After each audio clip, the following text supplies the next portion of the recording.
नमस्कार, मैं हूं आपके साथ काजल सोनी और आप देख रहे हैं दैनिक भास्कर। ये बात सही है कि भाग दौड़ भरी जिंदगी, बदलती लाइफस्टाइल की वजह से भी सिंगल परिवारों की संख्या बढ़ गई है। शायद इसलिए माता पिता और बच्चों के रिश्तों के सामने एक नई चुनौती है। जहां कभी बुजुर्ग माता पिता को घर की नींव माना जाता था, वहीं अब कई बार उन्हें अपने ही बच्चों से सम्मान और देखभाल की लड़ाई लड़नी पड़ रही है। ऐसे में जब बुजुर्ग अपने ही घर में अपमान, उपेक्षा या मानसिक पीड़ा झेलते हैं, तो सवाल उठता है कि क्या वो अपने बच्चों को घर से निकाल सकते हैं। इसी सवाल पर सुप्रीम कोर्ट ने एक बड़ा फैसला सुनाया है। सीनियर कपल की याचिका खारिज कर दी। जी हाँ, असल में सीनियर नागरिकों की देखरेख और भरण पोषण से जुड़ा एक अहम सवाल सुप्रीम कोर्ट के सामने आया है कि क्या बुजुर्ग माँ बाप अपने बच्चों को घर से बेदखल कर सकते हैं। वही मीडिया रिपोर्ट्स के मुताबिक बताया जा रहा है कि सुप्रीम कोर्ट ने एक सीनियर कपल की याचिका खारिज कर दी है, जिसमें उन्होंने अपने बेटे को घर से निकालने की मांग की थी। जी हाँ, इस याचिका में उन्होंने maintenance and welfare of parents and senior citizen act 2007 वरिष्ठ नागरिक अधिनियम का हवाला दिया था। ये कानून बुजुर्गों को भरण पोषण पाने का अधिकार देता है, लेकिन इसमें बेदखली का अधिकार नहीं दिया गया। शर्तें पूरी नहीं होती तो बेदखली संभव।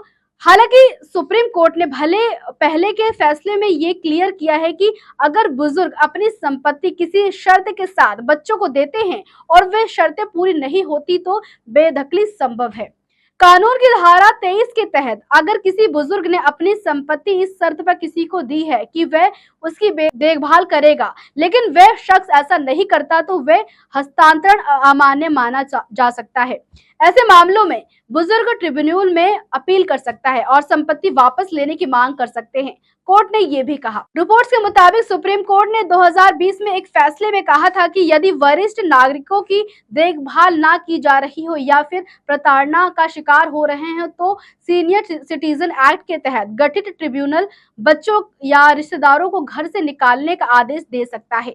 कोर्ट ने यह भी कहा कि ये अधिकार कानून की धारा 23(2) में निहित है, जिसमें बुजुर्ग संपत्ति से भरण पोषण का हक रखता है और यदि वह संपत्ति किसी को ट्रांसफर कर दे तो ये एक हक नए मालिक पर भी लागू होता है। बेटे की बेदखली से इनकार कर दिया। फिलहाल इस मामले में सुप्रीम कोर्ट ने बेटे की बेदखली से इनकार कर दिया। बुजुर्ग दंपति ने दावा किया कि उनका बेटा मानसिक और शारीरिक रूप से उन्हें प्रताड़ित करता है। 2019 में ट्रिब्यूनल ने आंशिक राहत देते हुए बेटे को घर के किसी और हिस्से में एंट्री न करने और केवल अपने दुकान और कमरे तक सीमित रहने का आदेश दिया था।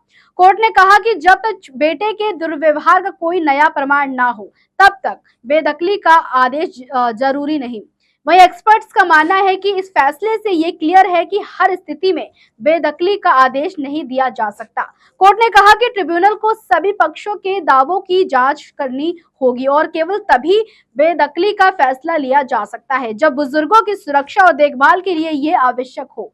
यानी कानून बुजुर्गों को सुरक्षा देता है, लेकिन बेदखली तभी संभव है जब हालात गंभीर हो और न्याय संगत रूप से इसका आधार हो। यदि ये जानकारी आपको अच्छी लगी है तो चैनल को लाइक एंड सब्सक्राइब करना ना भूलें।